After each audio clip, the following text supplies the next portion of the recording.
there's a question from Adam Reed Brown asking that he mentions, I know this has been touched upon a little, but he's curious whether we are all finding a higher degree of ethical despair, which was a phrase that Professor Blake mentioned in his opening remarks, among students in recent years with all the crises that bombard us every day. And if so, how you approach that mindset. So I think Yuna also talked about this as well, and it's definitely coming up in Olga's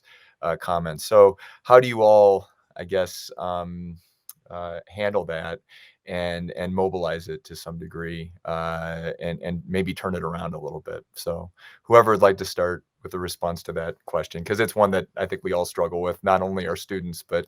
also those of us that are global citizens or citizens of our local and global communities. What I try to emphasize in this moments of ethical despair, which I do think has increased a lot, particularly experiencing the past couple of years, is the idea of radical empathy and also like radical imagination. So political imagination. So and I say radical in the sense that like I'm trying to emphasize to them that feeling empathetic or kind of being able to understand how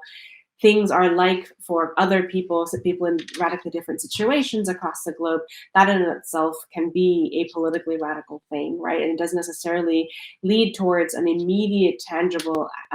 impact, but just kind of being cognizant of that and using that as your own kind of standard of engaging with the world in and of itself can be a move towards sort of thinking about the world in a very different way from the way that you have been taught or kind of we have found it in. So that's sort of one thing. And then the other thing, as I sort of mentioned in my opening comment, is trying to get them to think about kind of